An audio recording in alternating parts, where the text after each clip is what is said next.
Sejam todos bem-vindos. Esta é uma obra produzida pelo docente e integra os planos de ensino das disciplinas ofertadas pelo Departamento de Morfologia, na área de Histologia e Embriologia, para os cursos de graduação do Centro de Ciências Biológicas e da Saúde e Centro de Ciências Agrárias Aplicadas. Saudações, eu sou o professor Emerson e serei o seu locutor nesta obra intitulada Temas em Histologia e Embriologia. Nas áreas de Histologia e Embriologia, serão apresentadas videoaulas conceituais teóricas, com a apresentação dos conceitos morfológicos e de construção dos tecidos, órgãos e sistemas, e do seu desenvolvimento em humanos e animais domésticos. Em ambas as áreas de Histologia e Embriologia, dividiremos os assuntos em módulos básicos e de sistemas, de acordo com o avanço da complexidade de discussão dos temas vinculados à oferta das disciplinas para os diferentes cursos das áreas de saúde ou agrárias. As videoaulas são de caráter obrigatório e pré-requisito para as aulas discursivas presenciais semanais ou para as aulas discursivas síncronas, ofertadas em regime excepcional. Bom curso a todos os espectadores. Dando início aos assuntos de embriologia básica, pertencente ao módulo de Biologia do Desenvolvimento e Embriologia Básica, discutiremos os aspectos da reprodução e gametogênese. O processo de reprodução refere-se à capacidade do indivíduo em replicar-se, ou seja, em gerar produtos ou filhotes para a continuidade da espécie. Este processo em animais multicelulares envolve órgãos complexos e mecanismos endócrinos elaborados. Os sistemas endócrino e nervoso são o conjunto considerado reguladores dos eventos que levam à formação de gametas, ou seja, processo de gametogênese, a fertilização, o estabelecimento e manutenção da prenhez, o nascimento e o cuidado com a prole. Considera-se que a puberdade é a época em que se iniciam os processos que capacitam a espécie para a reprodução. A reprodução no homem e em animais é do tipo sexuada, com participação de células haploides, carregam metade da carga genética, sendo os espermatozoides e ovócitos, que ao combinarem-se formarão o zigoto diploide. Em fêmeas, a puberdade desencadeia a atividade cíclica dos ovários, determinando o ciclo estral, enquanto que em machos iniciará a testosterona e implicará na produção de espermatozoides. A idade em que ocorre a puberdade é variante entre as espécies, como pode ser observado no quadro no diagrama. O sucesso da manutenção das espécies recai na necessidade e competência dos espermatozoides em penetrar pelas camadas que compõem o ovócito e no desenvolvimento inicial do zigoto. Sucesso ainda na implantação e manutenção do seu desenvolvimento pelos períodos embrionário e fetal, além de sucesso ao nascimento e pelo período pós-natal.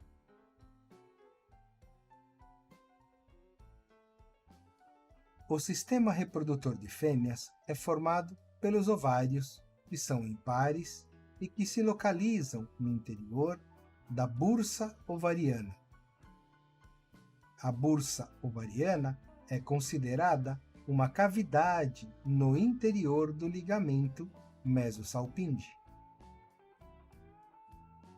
A partir dos ovários, encontramos uma estrutura tubular denominada de oviduto ou trompas, que apresenta o infundíbulo como uma região dilatada em forma de funil na região próxima ao ovário e cujas fímbrias são responsáveis pela coleta do ovo após a ovulação.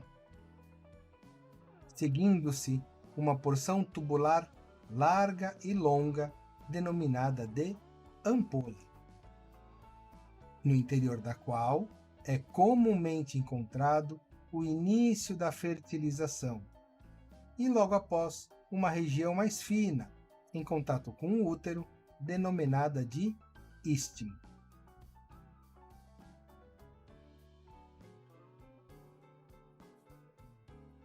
Quanto ao útero, observam-se diferenças entre a maioria dos animais, além do ser humano e primatas de modo geral.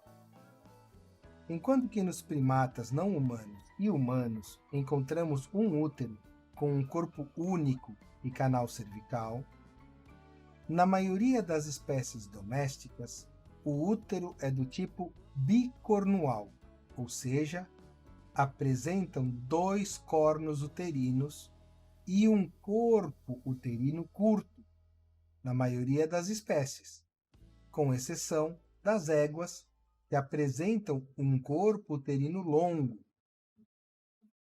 E na porção mais inferior em todas as espécies, ou seja, na porção mais inferior do útero, encontramos a cérvix. A cérvix é a região de transição entre vagina e útero. Em primatas, incluindo o homem, encontramos um ósteo direcionado para a vagina, denominado de ósteo externo, e um ósteo interno direcionado ao útero.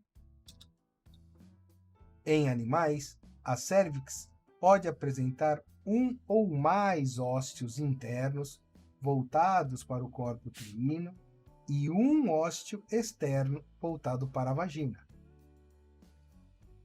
Em porcas, éguas e bovinas, encontramos a ocorrência de pedras circulares adicionais que continuam-se com o vestíbulo, depois a vagina e a vulva, finalizando o órgão sexual feminino. Diferentemente do ser humano, que as mulheres são regidas por um ciclo menstrual a ser discorrido mais adiante, em animais observamos o ciclo estral, que apresenta várias fases e características próprias, conforme apresentado na tabela. O ciclo menstrual é o que rege animais, primatas, incluindo-se o ser humano. O ciclo compreende fases menstrual, proliferativa e secretória. A receptividade sexual pode ocorrer ao longo do ciclo em primatas antropóides. Na fase menstrual, observamos o descamar da camada do endométrio e sangramento. Como em outros animais de ciclo estral, os eventos menstruais para estes primatas demonstram a ciclicidade ovariana. Contudo, a contagem do início do ciclo é diferente. A contagem do dia 1 do ciclo inicia no primeiro dia de observação da descarga de sangue.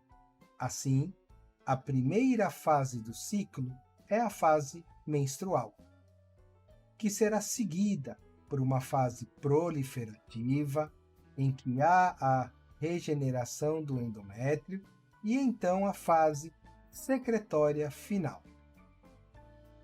A contagem dos dias, então, vai do primeiro dia de sangramento até o primeiro dia do ciclo subsequente.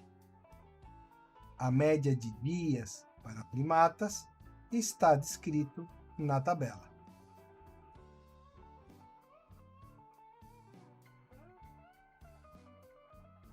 Na comparação entre ciclo menstrual e ciclo estral, podemos identificar que o ciclo estral ocorre em animais não primatas.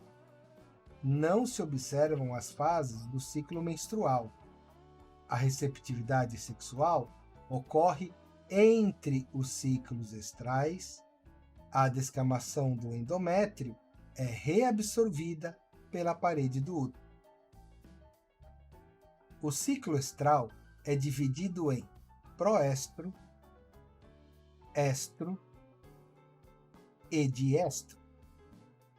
Na fase do proestro, observam-se os sinais como aumento vulvar, sangramento vaginal e atração pelos machos.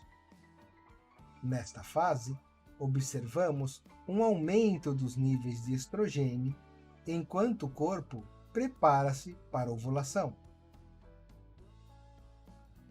A fase do estro ocorre quando a fêmea permite o acasalamento pelo macho.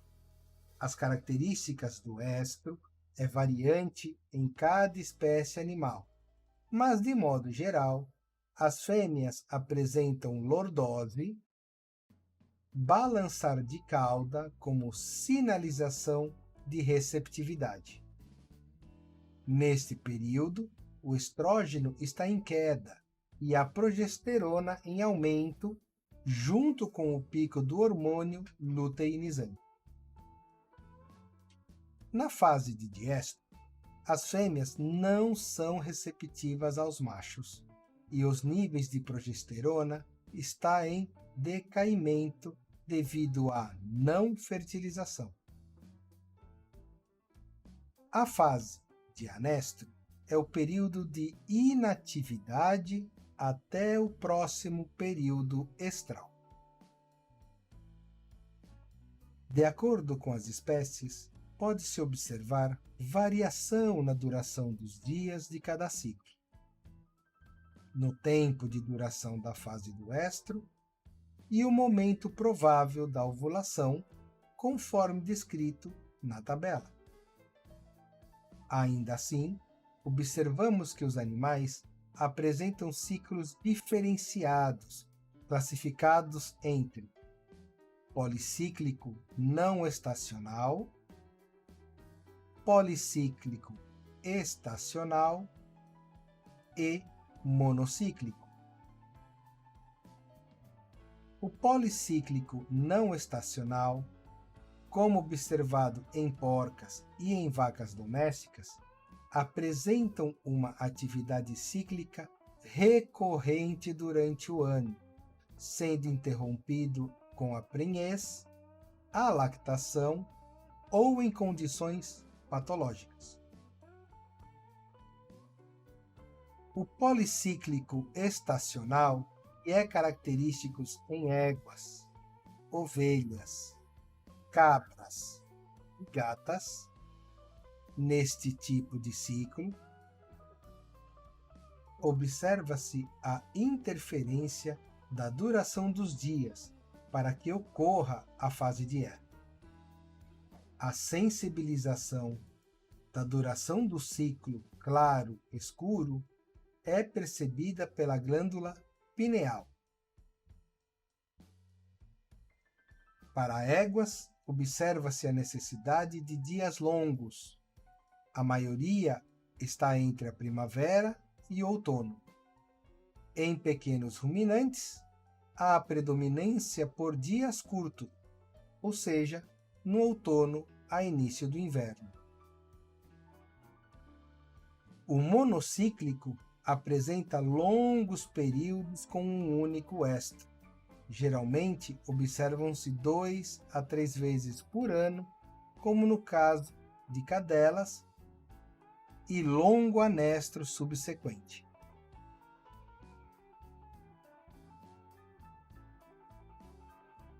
O controle hormonal é de extrema importância, como dito anteriormente, desde a indução do ciclo estral nos animais ou do controle da menstruação em mulheres. No caso de sucesso da fertilização, teremos mulheres grávidas e animais prenhes. Assim, o controle será realizado pelo hormônio progesterona, que é inicialmente produzido pelo corpo lúteo e depois será produzido pela placenta no caso de fertilização. Apesar desta observação comum, observam-se que, de acordo com a espécie, podemos ter variação na atividade do corpo lúteo, na produção de progesterona e na sua duração ao longo da gestação. Em ser humano, o corpo lúteo reduzirá a sua produção de progesterona de acordo com a instituição e desenvolvimento da placenta, que será responsável pela produção desta progesterona para a manutenção da gravidez. Em animais, a duração da atividade do corpo lúteo é variante de acordo com a espécie, sendo em vacas em torno de 120 a 150 dias de gestação, na égua até o 90º dia de gestação, sendo que se observa-se a produção de corpos lúteos auxiliares no entorno de 2 meses de gestação. Em ovinos, o corpo lúteo permanece ativo até o primeiro terço da gestação, e em porcas, cabras, cadelas e gatas, ele fica ativo durante toda a gestação.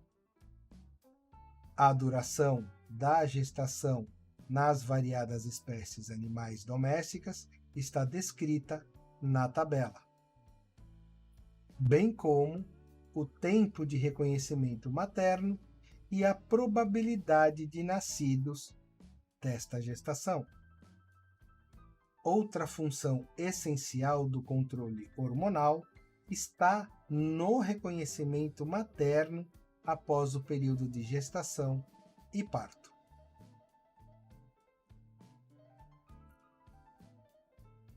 Na próxima videoaula, damos continuidade às discussões sobre reprodução e gametogênese.